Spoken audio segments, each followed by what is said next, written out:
참, 나 조건이 있어요. 제가 그만 유혹을 해서 미안해요. 쓸데없는 말 말아요. 사랑했다는 말은 왜 안 쓰세요? 나는 영심 씨의 결혼 생활이 반드시 불행해질 것이라고 단언합니다.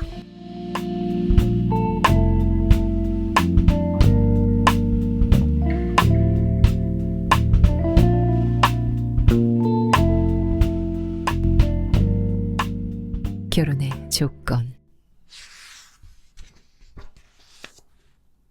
지훈의 악수를 거절하고 총총히 사라져가는 신사의 심중에는 어딘가 석연하지 못한 데가 있었기 때문이다. 이 30대의 젊은이의 말을 한낱 자기네들의 불량성을 옹호하는 궤변이라는 생각을 끝끝내 포기치 못하면서도 논리에 궁하여 대답을 못한 자기 자신의 무기력한 모랄리티가 그지없이 분했다. 그때 돌연 성란의 유쾌한 웃음소리가 소프라노의 음계를 가지고 폭발하였다. 저만큼 걸어가던 신사가 또 걸음을 멈추며 괘씸하다는 얼굴로 후딱 돌아섰다. 돈쟁이 진 것만도 분한 노릇인데 쓸모라고는 하나도 없는 양공주의 동족같이 타락한 계집애가 또다시 나를 비웃어. 40여 년 동안 지니고 온 도덕적인 감정은 아무리 정연한 논리 앞에서도 그리 쉽사리 머리를 숙이지 않는 법이다. 왜 또 웃는 거야? 신사는 발을 구르면서 소리를 쳤다. 아이고, 글쎄 그만하고 가요. 부인은 정말 골치를 앓는다.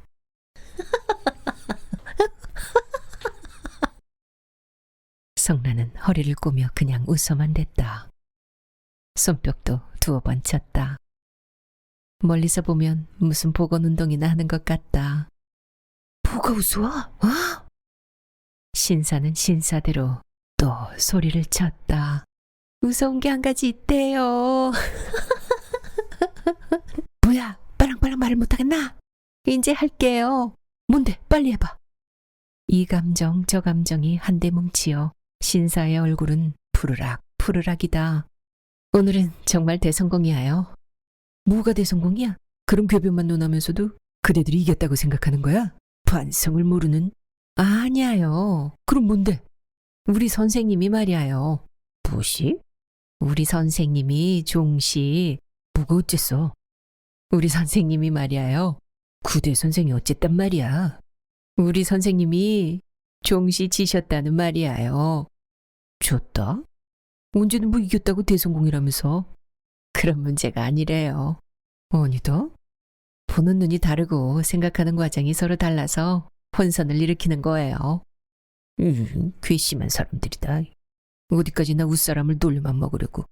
패덕의 종자들, 타락한 학생들. 신사는 치를 부들부들 떨었다. 혼선이라니까요. 뭐가 혼선이야? 우리 선생님이 종시 지셨어요. 똑똑히 말을 해. 누구한테 졌단 말이야? 나한테요. 무엇이? 난 아직 우리 선생님한테 약혼 신청을 한 일도 없는데 말이에요. 응? 아까 우리 선생님이 뭐라고 그러셨는지 들으셨죠? 성란은 그러면서 익살맞게 엄숙한 표정을 지으며 에헴, 우리도 야분 아닙니다. 이 학생은 나의 약혼자입니다.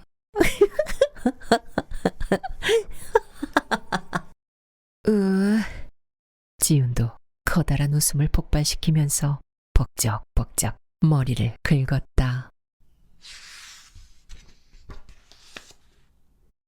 성란과 지훈이가 허리가 끊어지도록 웃어대고 있는 동안 신사 부부는 영문을 잘 모르겠다는 듯이 어리둥절했다. 설명을 좀 해드려야겠어요. 저희들만 기쁘게 웃어서 미안하잖아요. 성란은 지훈을 힐끔 쳐다보고 나서 우리 선생님에겐 예쁜 여자가 많이 따라다닌답니다. 나 같은 건 어림도 없대요. 그래서 우리 선생님이 마음속으로 갈팡질팡하고 있던 참에 약혼자가 튀어나왔거든요. 그건 오직 아저씨와 아주머니의 덕분이죠. 성란은 쿡쿡 웃었다. 알고 보면 저렇게 유쾌한 아가씨인데. 부인은 손으로 입을 가리우며 귀엽다는 듯이 웃었고 신사는 어이가 없어서 얼굴을 뻑 내려 쓰는데 그러나 그건 실언이다. 아차, 실수라는 말이 있잖아. 지훈은 또 지훈대로 통쾌하게 웃었다. 어머나, 저를 어째? 성란은 일부러 표정을 쓰며 아주머니, 증인 좀 서주셔야겠어요. 아주머니도 분명히 들으셨죠? 부인도 그만 유쾌해져서 예예, 분명히 듣고 말고요. 아차 실수로 약혼하는 양반이 어디 있어요? 거 좀 보세요, 선생님. 증인이 한 분 생겼으니 꼼짝도 못하게 되었소. 지우는 또 머리를 긁었다. 왜 한 분뿐이에요? 아저씨도 들으셨죠? 그 말에는 신사도 빙그레 웃으며 어쨌든 굉장한 아가씨요. 했다. 그리고는 부인과 함께 돌아서 갔다. 그 돌아서는 순간을 붙잡아 성란의 카메라가 찰칵하고 두 사람의 프로필을 필름에 넣었다. 기념으로 한 장 찍어둬야지. 그러나 이 한 장의 필름이 후일에 이르러 실로 중요한 역할을 할 줄은 성란도 모르고 지은도 몰랐다. 우리도 저리로 좀 더 올라가지. 신사와는 땅 갈래길을 걸어 숲 사이로 올라갔다. 어떡하나 승낙을 할까 말까? 올라가면서 성란은 혼잣말처럼 중얼거렸다. 뭘 말이야? 선생님이 결혼 신청 말이에요. 누구가 신청을 했어? 증인이 두 사람씩이나 있대요. 그래서 한 커트 찍은 거예요. 무슨 트러블이 생김 증인으로 불러와야 하잖아요. 그건 신청이 아니고 승낙을 의미했을 뿐이야. 내가 언제 프로포즈를 했어요? 아까 올라올 때 결혼을 하면 남편 교육을 톡톡히 해야겠다는 말은 누구가 했어? 그건 제 마음의 풍경이었지 정식 발언은 아니었으니까요. 이것이? 지우는 성란의 부드러운 손 하나를 휘어잡으며 아프도록 힘껏 쥐어짰다. 누가 아프달까 봐서? 이래도 안 아파? 아야. 항복을 해요. 요 깜찍한 심리학자. 항복. 성란은 손을 부비며 남자들의 나쁜 버릇이에요. 말로 해서 못 당함. 금방 완력을 사용하죠. 아, 참. 나 조건이 있어요. 조건? 결혼 조건이 한두 가지 있대요. 뭔데? 저기 저 풀밭에 올라가서 이야기해요. 계곡을 멀리 내려다보는 산중턱에 사랑의 말들을 바꾸기에는 아주 십상인 풀밭 하나가 있었다. 푸른 하늘과 나뭇가지의 새들만 잔소리가 없다면 두 사람의 행복은 영구히 순수할 수도 있는 것이다. 성란은 누워서 하늘을 쳐다보며 호물호물 초콜릿을 녹이고 있었고 지훈도 엎드어서 포켓 위스키를 기울이고 있었다. 그래, 어서 말 좀 해봐요. 결혼의 조건이란 뭔데? 하고 성란은 쿡쿡 웃다가 첫째로 절대로 아내를 때리지 말 것. 힘께나 쓴다고들 걸핏하면 주먹을 들지만 지훈은 웃었다. 귀여운 말이었다. 둘째로는 어떤 일이 있더라도 최소한 하루에 한 번씩은 꾹꾹 안아줄 것. 순간 지우는 후딱 얼굴을 들었다. 대지 위에 되는 대로 내맡긴 성란에 쭉쭉 뻗은 사지가 눈앞에 지극히 미츠럽다. 지우는 차차 황홀해졌다. 포옹은 여성에게 있어서 최고의 행복을 의미하고 있죠. 지우는 약해져 갔다. 처녀의 몸뚱이를 저처럼 아무렇게나 내맡겨도 좋을 만한 대지의 성실한 인격이 지우는 점점 부러워지기 시작하였다. 셋째로 지우는 이미 대꾸를 잃고 조그만 구릉이 두 개 불룩불룩한 성란의 흰 브라우스를 물끄러미 응시하고 있었다. 선생님은 작가지만 그렇지만 예술을 아내보다 더 사랑하지 말 것. 순간 지훈의 손길이 얼굴과 함께 쭉 뻗어왔다. 가슴이 부딪히며 입술도 왔다. 하늘을 향하여 호물호물 초콜릿을 녹이고 있던 빨간 입술이었다. 그 입술이 기습을 받고 후닥닥 놀랐다. 뭐라고 또 익살맞은 발언을 하려는데 위스키의 향기가 덮어씌워 왔다. 발언은 소리를 잃고 숨길만 파동쳤다. 위스키 초콜릿의 감미로운 미각 속에서 두 줄기 애정은 황홀한 경련을 일으키고 있었다. 초가을의 푸르디 푸른 하늘 아래였다. 대지는 영원한 침묵을 지켜주었고 하늘은 잔소리도 질투도 하지 않았다. 그러나 이때 조그만 불행이 하나 지훈에게 왔다. 그것은 창경원 연못가에서의 소녀의 환영이었다. 잊어버린 줄 알았던 기억의 소생이었다. 그러나 그 한 조각 아득한 기억의 소생은 지훈의 포옹애의 정열을 오랫동안 방해하지는 않았다. 환영은 단지 지훈의 뇌리를 순간적으로 스치고 다시금 까맣게 사라져버렸기 때문이다. 그런데 지훈에게 있어서 하나의 불행이라는 것은 아득한 그 소녀의 환영이 아니고 그것을 계기로 해서 발동하기 시작한 한 줄기의 몽롱한 자의식이었다. 지금 내가 취하고 있는 이 행동이 과연 연애라는 것인가? 지훈의 의식세계에 의혹이 왔다. 동시에 그것은 포옹애의 정열을 분열시키고 약화시키는 불행을 가져오기 시작하였다. 이 황홀은 흡사 연애 감정 같기도 하지만 그러나 한편으로 또 생각하면 그것과는 적지 않게 거리가 있는 단순한 욕망의 부속물 같기도 하였다.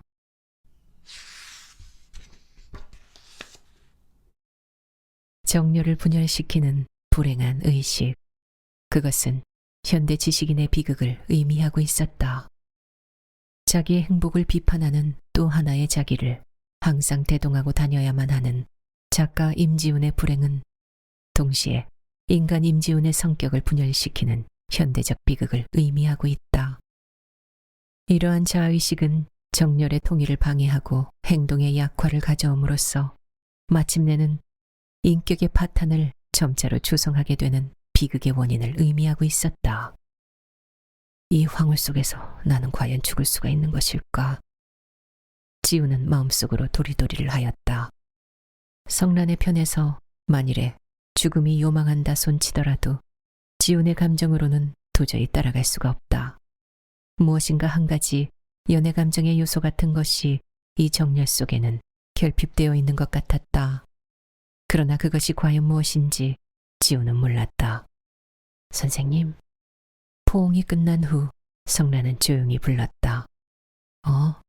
이상해요. 무엇이? 온갖 기억을 망각할 수 있는 정열이 이 세상에 있다는 사실이 말이에요.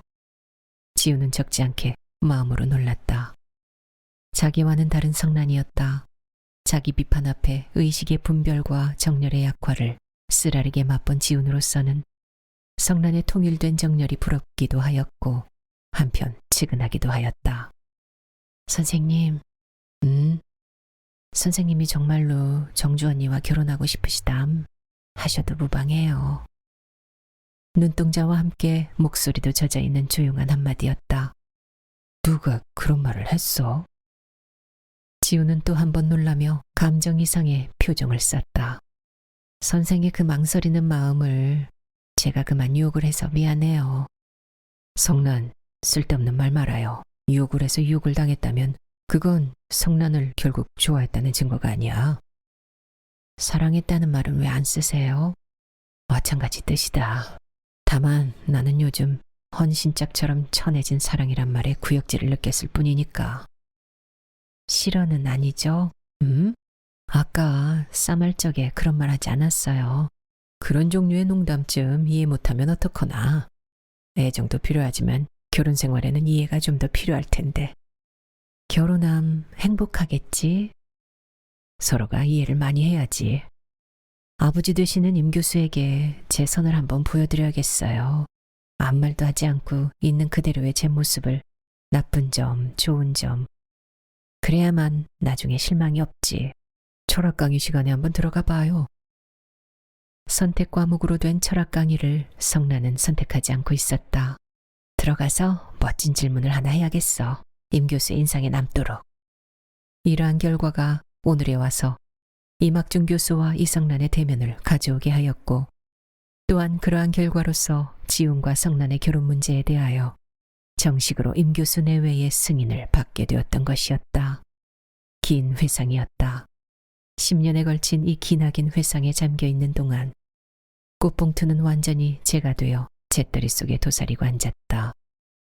책상 위에 두 팔고비를 올려놓고 엎드려 있던 지훈은 눈을 뜨고 방 안을 돌아다 보았다. 문은 한쪽이 열린 채 밤바람이 드나들고 있었다. 말라빠진 은행잎과 파란 손수건과 애인의 두 글자가 씌어있는 장지 한 장은 그냥 책상 위에 널려져 있었다. 지우는 다시 성냥을 그어 은행잎을 태웠다. 성냥갑에는 이제 2가지밖에 알맹이가 남지 않았다. 그 한 가지를 집어 파란 손수건을 다시 태우기 시작하였다. 그러나 손수건은 은행잎처럼 쉬 타주지는 않았다. 타다가는 껌뻑껌뻑 불길이 쓰러진다. 마지막 한 가지를 켜가지고 갖다 대는데 바람에 휙 불이 꺼지고 말았다. 지우는 다른 성냥을 찾았다. 그러나 성냥갑은 보이지 않았다. 지우는 하는 수 없이 몸을 일으켜 양복 주머니를 뒤져보았다. 그러나 들어있는 줄 알았던 라이터는 없다. 참, 안방에다 놓고 왔었군. 아까 안방에서 아버지가 담배 한 꼬치를 빼어들었을 때 지훈이가 얼른 자기 라이터로 붙여들인 생각이 났다. 지훈은 뜰 안으로 통하는 문을 살그머니 열고 안방을 엿보았다. 그러나 안방에는 이미 불이 꺼져 있었다. 지훈은 하는 수 없이 부엌으로 나가보았다. 그러나 어찌 된 셈인지 부엌에도 공교롭게 성냥갑은 보이지 않았다. 지훈은 다시 방으로 돌아왔다. 찢어버리거나 쓰레기통에 구겨 넣기는 어쩐지 싫었다. 불살라버리는 것이 지훈에게는 흡족했다. 그것이 우연인지 필연인지 지훈은 모른다.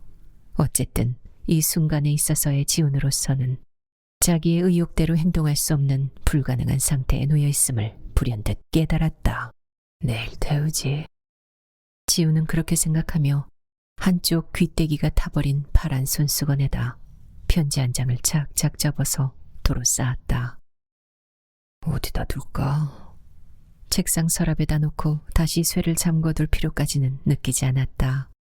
그래서 책상 앞에서 서성거리고 있는데 세계문화사대기의 한 질이 눈앞에 주르르 꽂혀있는 것을 보는 순간 지우는 무심코 손을 뻗쳐 그중 한 권을 뽑아주었다.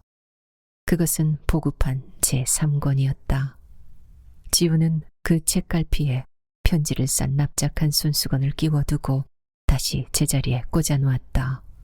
이윽고 지우는 불을 끄고 자리에 들었다.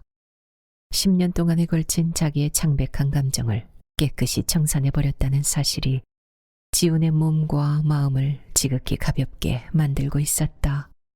정주와의 관계도 아름답게 결말을 지었고 정말로 기분이 홀가분했다. 좋은 남편이 되자. 지훈은 성난을 생각하였다. 더구나 오늘 조금도 장식 없는 자기의 모습을 있는 그대로 아버지에게 보여준 성난의 명랑하고 투명한 행동이 귀여웠다고 지훈은 어둠 속에서 빙그레 웃었다. 운명의 여인. 오늘 밤 작가 임지훈이가 한 사람의 성실한 남편이 되려는 굳은 신념을 가지고 과거 10년 동안에 걸친 창백한 감정의 잔재를 깨끗이 불살라버리려고 했다. 그것은 닥쳐올 결혼 생활에 있어서 불필요한 감정일 뿐 아니라 그것을 까딱 잘못 취급을 하다가는 단란한 부부애의 틈사리를 가져오는 위험한 잔재물이 될는지도 몰랐기 때문이다. 그러나 오늘 밤 임지훈의 그러한 성실한 의욕이 분명히 발동을 하고 있었건만 비극은 한가치의 성냥개비를 마음대로 손에 넣지 못하는 객관적 상태에 놓여 있었던 까닭에 자기의 의욕대로 행동을 취하지 못했다는 사실을 과연 이것을 하나의 우연으로 볼 것인가 필연으로 볼 것인가. 인간의 입장으로 볼 때에는 하나의 우연성을 의미하는지 모르지만 조물주의 입장에서 내려다볼 경우에는 그것은 하나의 필연성을 의미했을 것이다. 어쨌든 사람들은 그러한 것을 말할 때 운명이라고 불러왔다. 그것은 오로지 인간이 지닌 하나의 불구성을 의미하고 있었다. 인간이 만일 같은 시각에 2가지의 행동을 취할 수 있는 기능을 가졌던들 운명은 오늘날처럼 수많은 비극을 탄생시키지는 않았을 것이며 따라서 좀 더 합리적인 행동을 인간으로 하여금 누리게 했을 것이다. 여기 또 한 사람의 운명의 주인공이 있었다. 이막준 교수의 연애 강좌가 끝난 후 크림색 시볼의 52년도에 몸을 싣고 그림처럼 자주 치마의 여인은 미끄러져 갔다. 바운드가 도리어 상쾌한 리듬을 주는 뽀얗게 반짝이는 녹색 비로드 쿠션이었다. 그래, 임 교수의 연애 강의는 재미있었어? 손수 운전을 하면서 남자는 물었다. 중절모에 눈이 부시도록 뽀얀 곤색 더블을 남자는 입고 있었던 32, 3세의 연배로서 일견 수재형의 모습을 가진 신사였다. 네. 여인의 대답에는 흥미없다. 남자 옆에 여인은 앉아 있었다. 성란이 또래의 연령은 훨씬 넘어선 조용한 인품을 여인은 갖고 있었다. 무슨 이야긴데? 남자는 힐끔 여자의 모습을 바라보면서 물었다. 미소를 띤 얼굴이었으나 눈초리가 날쌔다. 그저 이런 이야기 저런 이야기. 여인은 책가방 대신 무릎에 놓은 핸드백을 만지작거리고 있었다. 어째 흥이 없어 보이는데? 별로 신통치 않았던 모양이군. 영심 씨가 그처럼 기대를 갖고 온 강의가 아니오. 금년 봄 M여대 영문과를 졸업한 오영심은 근엄한 철학자 임학준 교수의 특별연애 강좌가 모교에서 열린다는 소문을 듣고 여러 가지 의미에서 많은 기대를 품고 정강을 왔던 것이다. 도대체 무슨 이야긴데? 차는 서대문을 향하여 천천히 달리고 있었다. 오영심은 신 안 나는 대답을 하며 애정 문제를 진실하게 생각하라는 거예요. 진실하게? 인생을 장난하는 하나의 방편으로서 애정 문제를 취급해서는 안 된다는 거예요. 인생을 장난한다.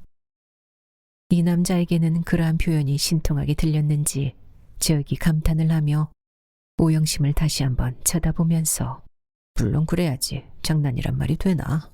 요즘 연애니 사랑이니 하고 사람들이 흔히들 떠들지만요. 말은 남자를 위해서 하고 있었으나 영심의 시선은 창밖에 흐르는 저녁 풍경을 몰래 감상하고 있었다. 그런 찬박한 의미에서가 아니고 참으로 좋은 말씀을 많이 해주셨어요. 뭔데요? 사람은 자기 이상의 연애를 할 수 없다는 말이라든가 연애의 목적은 향락이 아니고 인격 도야를 위한 행동이라든가 하는 말. 참으로 좋은 이야기예요. 다소 엄숙하지만 그러나 그 말에는 나도 동감이오. 실감을 잃은 동감을 남자는 했다. 그러나 그래야만 할 이유가 남자에게는 있었다. 변호사 유민호는 변호사로서보다도 덕흥 상사의 젊은 사장으로서의 명성이 한층 더 높다. 그 유민호가 수일 내로 오영심의 남편이 될 자격을 갖고 있었기 때문이다. 연애는 진검승부라고요. 잘못하면 목숨을 건드리는 그런 종류의 사랑만이 진실하고 아름다운 연애라고요. 좋은 말이요. 그 한마디는 바로 영심을 사모하는 유민호의 심경을 두고 한 말이 분명한데. 그러면서 유민호는 쾌활하게 웃었다. 영심도 쓸쓸히 따라 웃었다. 진검승부, 참으로 좋은 말이요. 오늘부터 나도 임 교수를 존경해야겠소. 서울역 앞으로 해서 차차 남대문 옆을 지날 무렵 우리 임 교수를 한번 모시면 어때요? 유민호가 불쑥 말했다. 아, 임 교수를? 임 교수를 한번 찾아뵙고 싶은 충동은 아까 교실을 나설 때부터 느껴온 영심이었다. 진실하고 아름다운 연애를 역설하여 영심의 불행한 심금을 울린 임 교수가 아니었던가.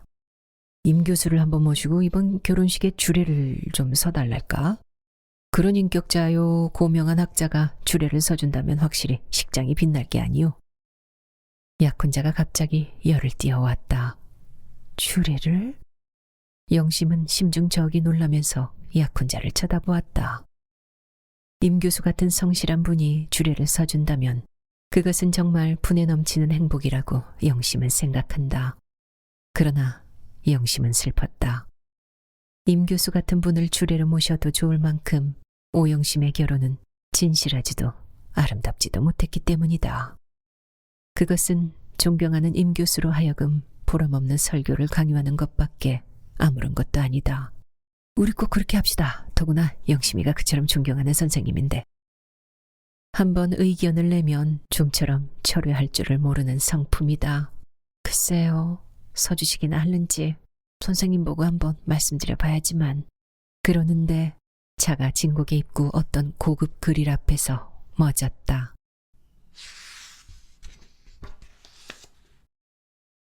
그 그릴 2층 특별실에서 유민호와 오영심은 저녁 식사를 했다.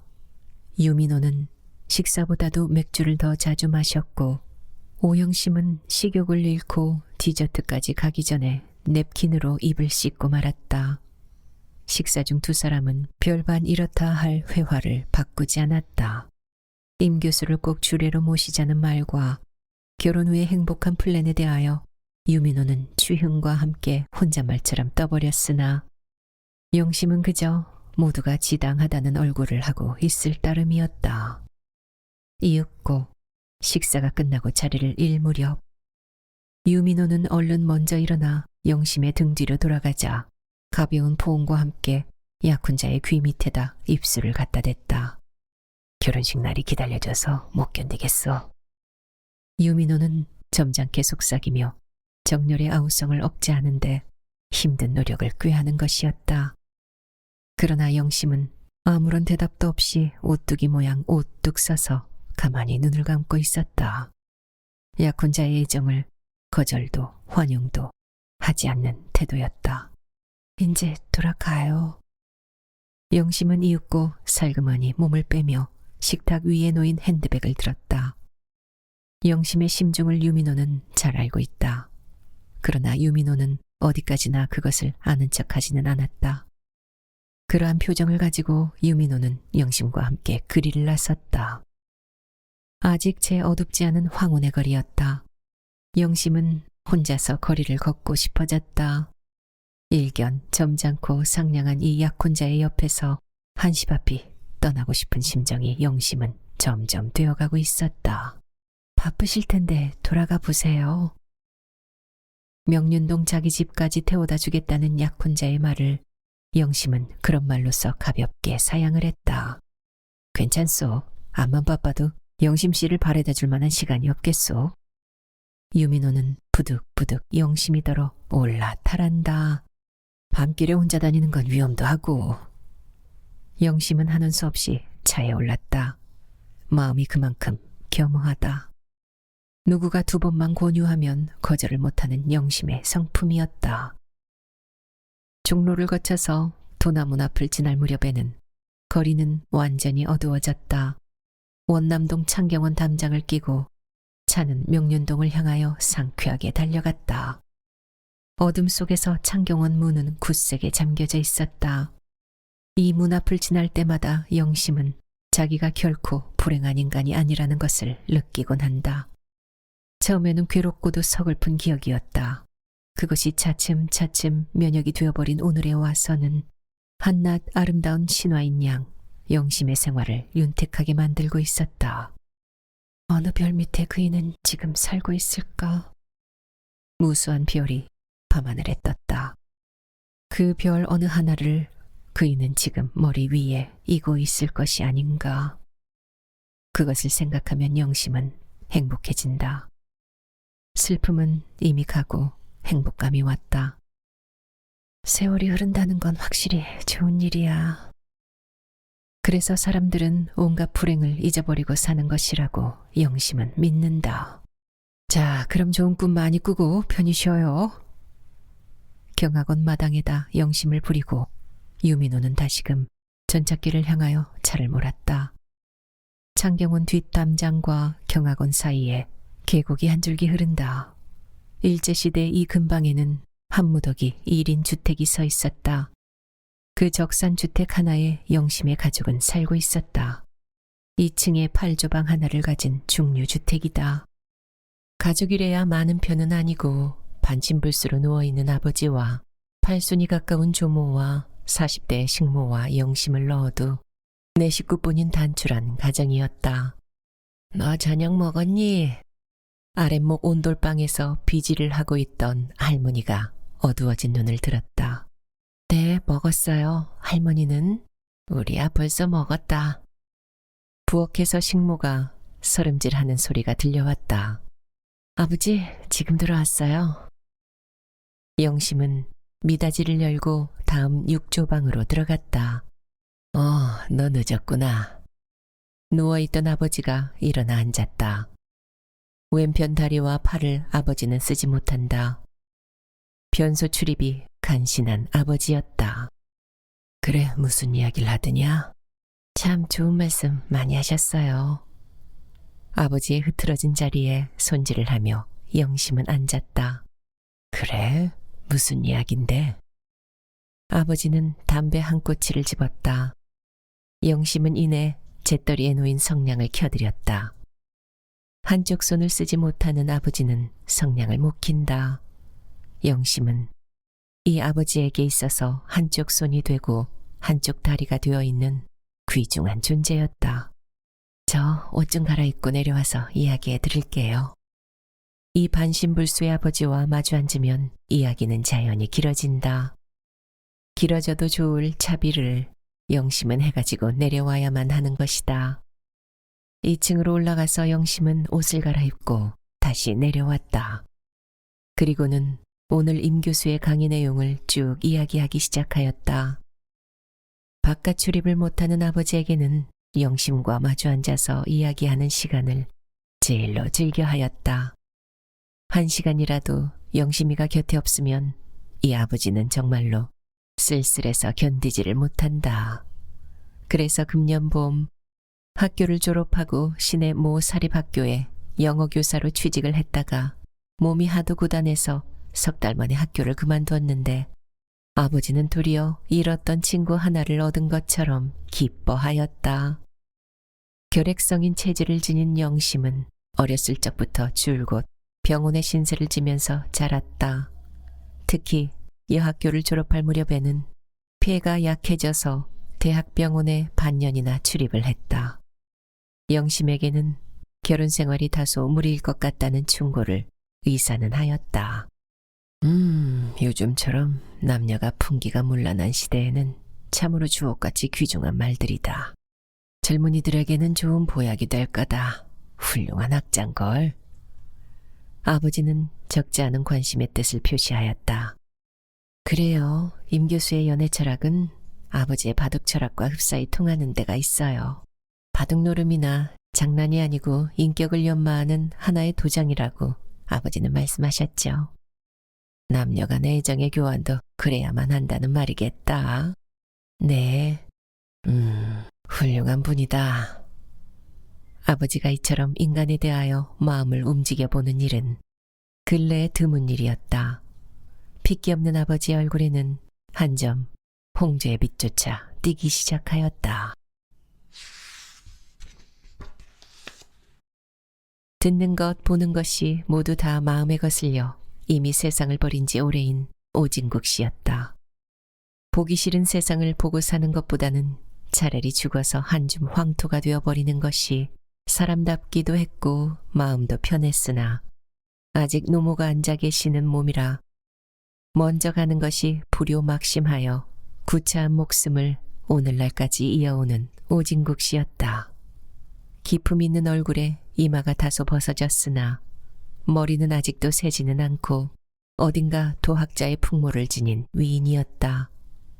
세상 만사의 흥미를 잃고 노모가 돌아가시는 날만 기다리고 있는 아버지가 오늘 임학준 교수에 대하여 대단한 관심을 갖기 시작한 것을 보고 영심은 또 영심대로 조금이라도 아버지의 흥을 돋우어 드리는 결과가 된 것을 무척 다행으로 생각하며 아버지도 말씀하셨죠. 사람은 자기 이상의 바둑을 둘 수 없다고. 고매한 사람은 고매하게, 야비한 사람은 야비하게.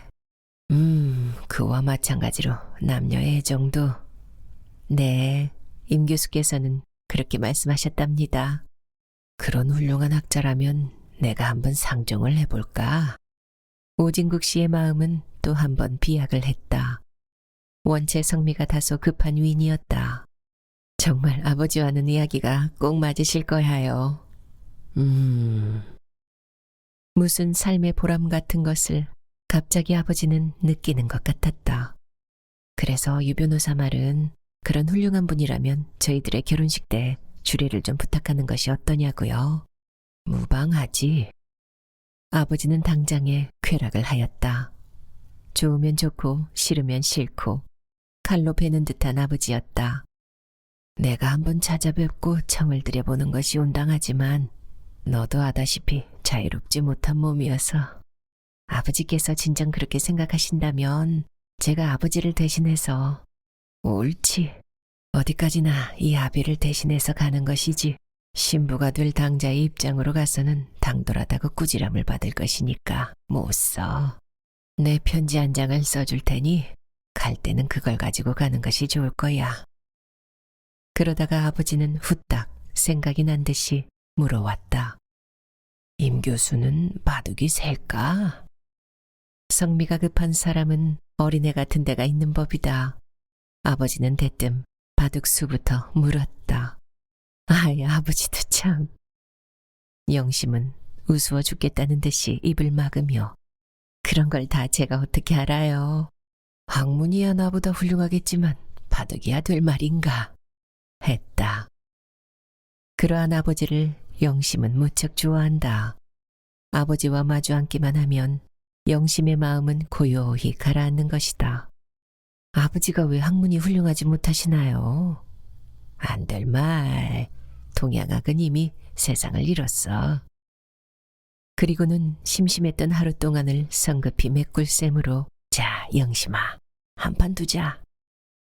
손을 뻗어 아버지는 머리맡에 놓여있는 바둑판을 끌어당겼다.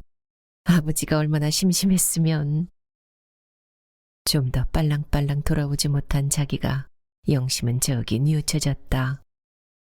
낡아빠진 문갑 한 쌍이 머리맡에 놓여 있었고 그 위에 서적 한 무더기와 벼루장이 초라하게 놓여 있었다.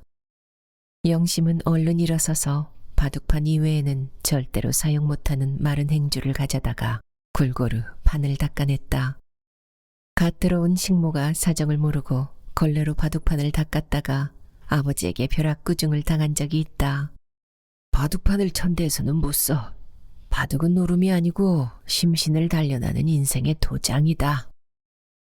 그것이 오진국 씨의 기도 정신이었다. 자, 영심 선생, 오늘은 자신이 있을까?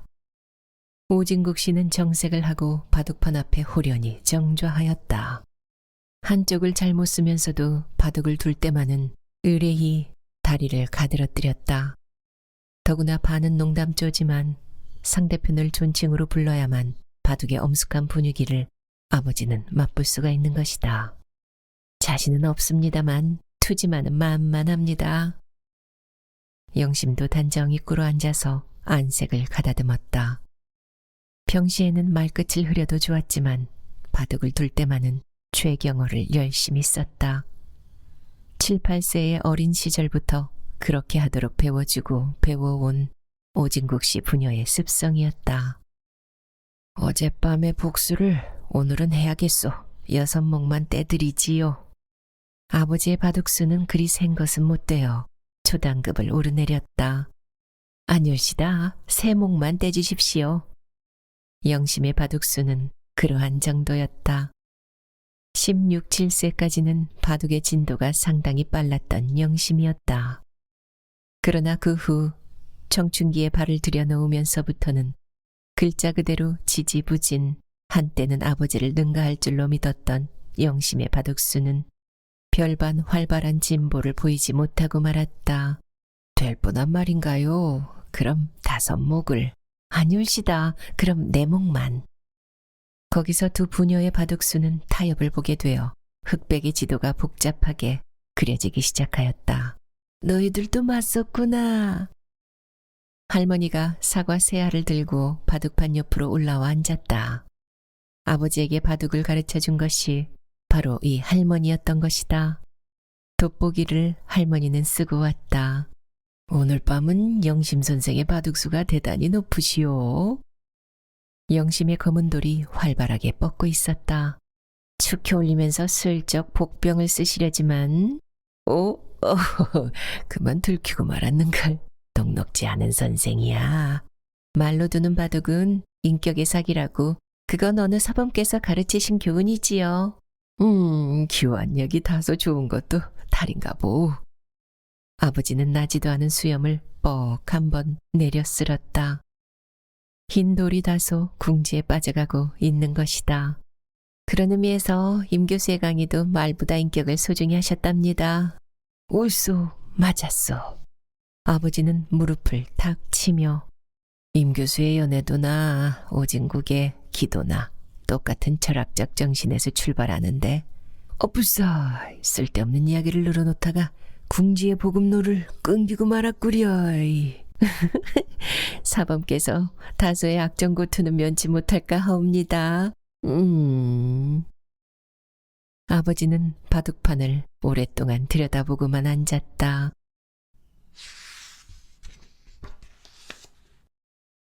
너희 아버지는 기분이 좋으면 바둑수가 약하고 기분이 나쁘면 바둑수가 세지는 걸 알아야 한다. 자, 사관 한쪽 들어라. 딸한테 질레기에 땀바가지나 흘리겠다. 할머니가 접시에 사과를 깎아 놓았다. 어디 내일 좀 보자. 석점으로 아버지가 졌다. 내일은 임 교수의 이야기를 많이 해야겠어요. 그래라, 너희 아버지가 임 교수에게 홀딱 반한 모양인데. 바둑판을 치우고 일동은 사과를 들었다. 평양에서도 이름이 높던 한학자가 오도원 선생의 부인으로서 바둑이나 서화는 말하자면 남편의 옆에서 보고 배운 솜씨였다. 남편을 일찍이 여윈 조모는 외아들 진국에게 바둑과 서화를 가르치어 기도와 서도의 정신을 남편을 대신하여 넣어주었다. 그것을 또 오진국 씨는 무남동녀 외딸인 영심에게 가르쳐준 것이었다. 일제시대 오진국 씨는 평양 모 사립중학교에서 한글을 겸임한 한문교사로 20여 년 동안을 썩고 있는 동안에 그 학교 교장으로 밀려 올라왔다. 일제시대의 한글이나 한문을 가르치는 교사의 지위가 어떠했다는 것은 말할 필요도 없었으리만큼 미천하였다. 일제 말기 한글 폐지 정책이 실시되자 오진국 씨는 자신 교장의 직을 떠나고 말았다. 떠나는 이유 가운데는 민족적 운명에 대한 극도의 울분도 있었지만 풍증으로 말미암은 부자유한 건강에도 있었다. 해방을 맞이하는 해 봄, 오진국 씨의 병세는 점점 더 악화되어 마침내 몸 한쪽을 쓰지 못하는 불수의 신세가 되었고 설상가상으로 해방 직후 아내까지 병마에 빼앗기는 몸이 되자 육체적으로나 정신적으로나 완전히 시리의 인간이 되어버린 오진국 씨에게 있어서 외딸 영심은 반시라도 없어서는 아니 될 귀중한 반려자가 되어 있었다. 참, 허군에게서 편지가 왔던데. 아버지는 문갑 위 책갈피에서 봉투 2개를 꺼냈다. 중동부 일선지대에 배치되어 있는 XX 연대장 허정욱 중령에게서 온 서신이었다. 이번 결혼식에는 휴가를 얻어가지고 꼭 참석하겠다고. 네? 영심은 저기 반색을 하며 아버지를 바라보았다. 어떻게 되면 후방으로 옮겨 올는지도 모르겠고. 그러세요? 영심은 자기에게 온 봉함을 뜯어보았다. 2달 만에 한 번씩은 꼭꼭 아버지에게 문안 편지를 보내오는 허정욱 중령이었다. 그러나 이처럼 영심에게 따로이 글을 쓰는 것은 근래에 드문 일인 만큼 영심은 내심 일종의 불안과 흥분을 느끼지 않을 수 없었다. 유민호와의 결혼 문제가 최후적으로 결정을 본 이래 영심과의 서신 왕래를 자진하여 끊어버린 허정옥이었기 때문이다. 무슨 이야긴데? 아버지가 조용히 물어왔다. 아버지에게 온 편지와 같은 내용이어요. 결혼을 축하한다고. 그리고 결혼식에는 꼭 오겠다고요. 그러나 영심에게 온 편지는 그 이외에 몇 구절이 더 적혀 있었다. 그것을 영심은 아버지에게 말을 하지 않았다. 말하지 못할 이유가 영심에게는 있었던 것이다. 사과는 한 알인데 영심은 2층 자기 방으로 올라와서 전등을 켰다. 드넓은 방에 책상 하나가 당그라니 놓였을 뿐 여자다운 장식이라고는 하나도 없다. 몸과 마음이 다 극도로 피로하여 영심은 책상 앞에 털썩 주저앉아 허정욱의 편지를 다시 한번 읽어보았다. 얼마 안 있어서 영심 씨의 운명이 최후적으로 결정되려는 이때 내가 이런 글을 쓴다는 것은 다소 점잖지 못한 데가 없지는 않으나 자기 자신의 감정을 속여서까지 유민호 군과 결혼할 필요는 없을 것이라고 나는 생각합니다. 오 선생님 일가에 대한 유군의 적지 않은 경제적 원조를 내가 모르는 바 아닙니다. 그러나 그렇다고 해서 한낱 보은의 방도로서 결혼을 승낙한다는 것은 이미 낡은 도덕이라고 믿습니다. 또한 오 선생님의 결백한 인격으로서 생각할 때 유군과의 결혼을 영심 씨에게 강요하지도 않았을 것이니 이는 오로지 영심 씨 자신이 택한 불행한 인생의 길일 수밖에 없습니다.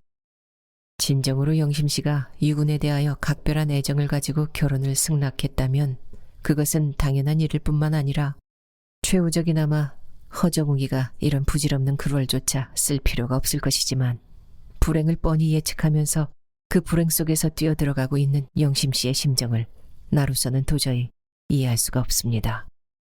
나는 영심 씨의 결혼 생활이 반드시 불행해질 것이라고 단언합니다. 잘못하면 사심에서 나온 말이라고 오해를 받을는지 모르나 허식을 모르는 한 사람의 군인 정신을 가지고 나는 지금 솔직하게 그것을 단언해도 좋습니다. 어디까지나 인간이 지닌 성실과 순정의 가치를 소중히 할 줄 아는 영심 씨가 유군의 호화로운 사회적 지위에 유혹을 받았다고도 생각할 수 없는 나이기에 이 결혼은 반드시 불행을 면치 못할 것이라고 믿습니다.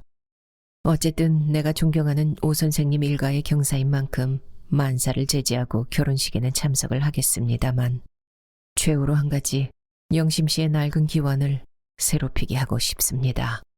통바리 바위 위에 한 알의 사과는 오늘의 오영심의 운명을 말하는 것입니다. 영심은 편지를 집어 다시 봉투에 쓸어 넣으면서 허정욱의 무게를 가진 정열을 생각했다. 그렇다. 그것은 어디까지나 오영심 자신이 초래한 불행이기에 그 누구를 탓하거나 원망할 수는 없는 것이다. 그 불행 가운데서 영심은 도리어 한 줄기 행복 같은 것을 느끼려 했고 또한 그것을 때때로 느끼기도 하였다. 어느 별 밑에 그는 지금 살고 있을까? 약혼자 유민호의 호화로운 자가용 속에서 아까 캄캄한 창경원 문 앞을 지났을 때 후딱 느꼈던 그 조그만 행복감을 인생의 귀중한 무슨 보물인 양 마음속 한구석에 모시면서 현실의 불행을 추국해 나가려는 영심이었다. 그리고 그러한 영심이었기 때문에 유민호보다는 좀 더 인간적인 애정 같은 것을 느낄 수 있는 허정욱의 열렬한 구혼을 물리치고 단지 형식상의 결혼을 의미할 수밖에 없는 불행한 길을 영심은 일부러 택했다. 그것은 일견 모순된 사고 방법인 것 같기도 하지만 그러나 영심은 진정으로 그것을 원했다. 허정욱과의 성실한 결혼 생활에서 창경원 연못가를 때때로 회상한다는 것은 남편 된 사람의 애정이 성실하면 성실할수록 도리어 그 성실을 모독하는 죄인이 영심은 될 수밖에 없는 것이다. 차라리 성실면에서 그 부담이 훨씬 적어도 무방한 유민호와의 결혼 생활을 영심은 원한 것뿐이었다. 퉁바리 바위 위에 하늘의 사과. 그것은 유민호와 허정욱의 인간을 저울질하는 하나의 지극히 낡은 기억이었다.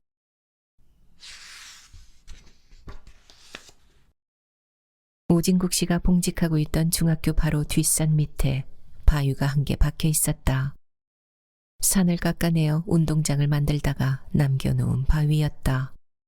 뒤쪽은 아직 언덕에 파묻혀 있었으나 그 모양이 흡사 퉁바리를 뒤집어 놓은 것 같다고 해서 퉁바리 바위라고 불렀다. 둥그런 미통이 위로 올라가면서 점점 가늘어지다가 맨 꼭대기에서 주발 밑창처럼 좁다란 면적을 가지고 평평해진 바위였다.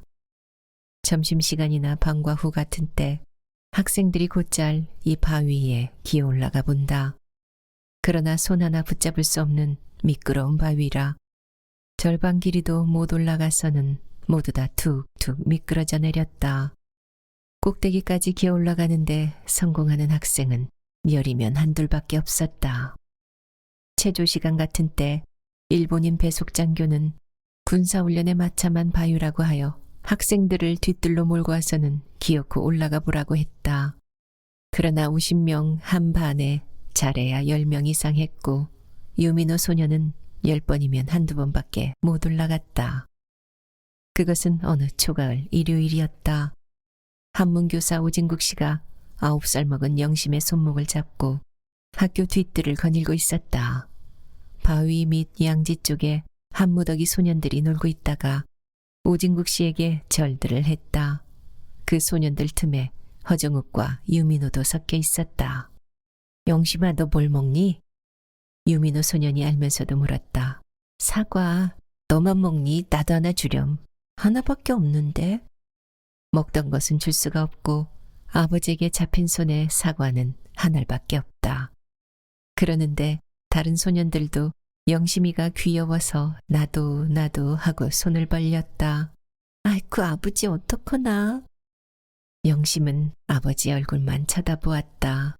영심이가 야단났군. 그러다가 오진국 씨는 문득 생각이 난 듯이 미소를 지으며 옳지, 좋은 수가 하나 있다. 그리고는 영심이더러 너 그 사과를 가지고 뒤로 돌아가서 저 바위 꼭대기에 놔두고 오너라. 누구가 먼저 내려다 먹나 보자. 그랬더니 소년들은 좋다고 손뼉을 치며 떠들어댔다. 영심이도 재미가 나서 언덕으로 바르르 뛰어 올라갔다. 한쪽이 높은 언덕에 파묻힌 바위다. 영심은 쉽사리 바위 위에다 빨갛게 익은 사과 하나를 덩그라니 놓아두고 내려왔다. 소녀는 신이 나서 영심이가 채 내려오기도 전에 퉁바리 바위를 기어 올라가기 시작했다. 아, 먼저 올라가면 안 된다. 다들 이리 와서 일렬로 쭉 서라. 이제 영심이가 하나 둘 셋 하고 신호를 할 테니 누가 먼저 사과를 내려다 먹나 보자. 손가락 끝이 사과 아래 먼저 가 닿는 사람이 먹기다. 물론 뒤로 올라가서는 안 되고. 알겠나? 예. 소년들은 제가끔 신나는 대답을 했다. 연함은 명은 실이 되는 소년들이 오진국 선생 앞에 일렬로 나란히 섰다. 그 중에는 영심이 또래의 조물애기도 한둘 섞여 있었다. 하나, 둘, 셋. 영심의 귀여운 목소리가 신호를 했다. 와! 하고 소년들은 바위 밑으로 뛰어갔다. 오 선생은 대단히 유쾌하였다. 10여 명의 소년들이 퉁바리 바위를 열심히 기어 올라가기 시작하였다. 소학생 두 놈을 내놓고는 모두가 15, 16세의 소년들이었다. 뭐라고들 제가끔 소리를 치면서 손바닥에 침을 퇴퇴 바르는 놈도 있고 거치장스런 신발짝을 벗어 던지는 놈도 있다. 영심은 기가 막히게 재미가 난다. 발을 둥둥 구르며 민호가 이긴다. 정욱이가 이긴다. 그 밖에도 자기가 아는 이름을 죄다 영심은 불렀다. 집이 바로 학교 근처라 아는 얼굴이 영심에게는 많다. 그러나 영심은 그 중에서 민호가 이기기를 바랬다. 민호는 상냥스럽기도 하지만 자기 반에서도 수재라는 말을 듣는 최우등생이다. 집이 가난하다는 조건도 영심의 동정을 사는 원인이 되어 있었다. 정욱이도 공부는 못하는 편은 아니었으나 어딘가 무뚝뚝해서 민호만은 못했다. 그 대신 정욱이가 축구선수로 뽑혀나가서 볼을 찰 때는 정욱이 편이 민호보다 좋아지는 어린 영심이었다. 그때 손뼉을 치며 응원을 하던 영심이가 우뚝 동작을 멈추었다. 정욱이가 맨 선봉을 서서 절반 이상이나 올라갔는데 민호가 쭉 미끄러져 떨어졌다. 벌써 3번이나 미끄러진 민호였다. 그럴 적마다 떨어지지 않으려고 옆에 아이의 어깨도 짚어보고 다리도 잡아보았다. 그러나 어찌 된 셈인지 민호는 다시는 기어 올라갈 생각을 않고 우두커니 서서 바위 꼭대기에 사과알만 골똘히 쳐다보고 섰지 않는가. 민호야, 빨리 올라가. 그러는데 민호가 후딱 허리를 굽히며 발뿌리 앞에서 돌을 2개 집어들자 사과를 겨누고 힘껏 내던졌다. 그러나 사과는 맞지 않았다. 아, 그건 못 써! 오 선생이 소리를 쳤으나 민호는 들은 척도 하지 않고 또 1개를 던졌다. 이번에는 사과보다 한자나 위를 날았다. 민호는 돌 던지기를 단념하고 옆에 선 수학생의 손에서 고무총을 휙 빼앗아 들고 조약돌 2개를 또 집었다. 그건 안 된다.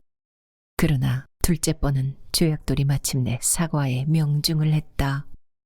사과는 대구르르 굴러서 저편 쪽으로 떨어져 내렸다. 민호는 뛰어가 사과를 집어서 흙도 문질 사이가 없이 덥석 한 입에 깨물면서 만세! 만세! 하고 2 손을 번쩍 들었다. 그때는 이미 정욱 소녀는 꼭대기까지 올라가 있었다. 그거 위법이다. 꼭대기에서 정욱이가 소리를 쳤다. 뭐가 위법이야? 아래서 민호도 소리쳤다. 고무총으로 쏘는 법이 어딨어? 쏘지 말라는 법은 또 어딨어? 기어 올라와서 내려다 먹으랬지 쏘아 먹으랬어? 언제 그런 말 했어? 누구든지 먼저 내려다 먹으면 된다고, 뒤로만 올라가지 않으면 된다고, 손가락 끝이 먼저 가닿는 사람이 먹기라고. 오진국 선생은 깊은 신음소리를 냈다. 오진국 선생은 자기의 실수를 인정하지 않을 수 없었다. 너무나 당연한 일이기에 기어 올라가서 먹어야만 한다는 말은 하지도 못했고 하지도 않았다.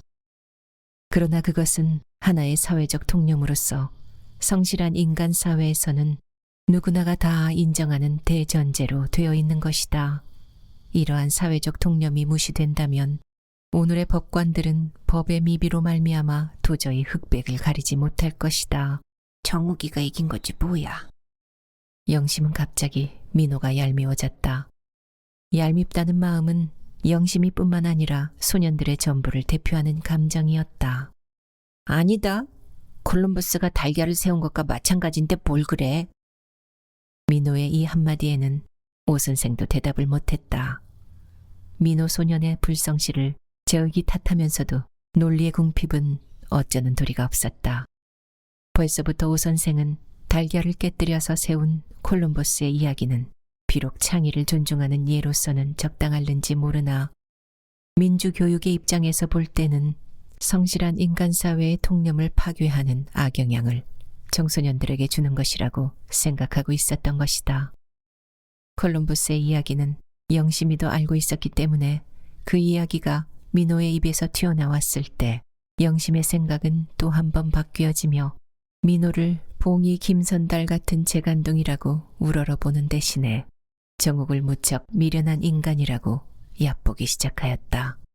어쨌든 사과는 민호가 먹었지만 이긴 것은 정욱이다. 그 한마디를 남겨놓고 오진국 선생은 영심의 손목을 끌고 집으로 돌아왔다. 돌아오면서 영심은 열심히 바위를 기어 올라간 정욱이가 사과를 먹지 못한 것이 어쩐지 자꾸만 마음에 걸리던 낡은 생각을 영심은 지금 허정욱 중령의 편지를 앞에 놓고 하는 것이다. 퉁바리 바위 위에 한 알의 사과. 그것을 허중령은 오늘에 있어서의 영심의 운명이라고 했다. 그러나 그것을 모르는 오늘의 오영심은 아니다. 잠옷 창경원 연못가에서 이루어졌던 아름다운 꿈이 금후 허정욱의 성실한 가정의 애를 모독할 것이 무섭고 죄스러웠을 따름이다. 어서 꿈이 사라져 주었으면 좋았다. 그러나 꿈은 좀처럼 영심의 노력으로서만은 사라져 주지를 않는다. 영심의 나이가 벌써 25. 결혼이라는 인생의 절차를 밟지 않고 일생을 독신으로 지난다면 또 모르거니와 어차피 그렇지 못할 바에야 허중령의 성실을 욕되게 하는 것보다는 마음의 부담이 훨씬 덜한 유민호를 영심은 택할 것이다. 사람에게 희생을 요구하는 것보다는 자기 자신이 희생되는 편이 마음이 편하다. 그리고 그것은 어디까지나 동양적인 사고방법에서 출발한 인생 관조의 태도였다. 영심은 불을 끄고 자리에 들었다. 잠은 좀처럼 올 것 같지가 않다. 몸은 저기 피곤을 느꼈으나 사념이 착잡하다.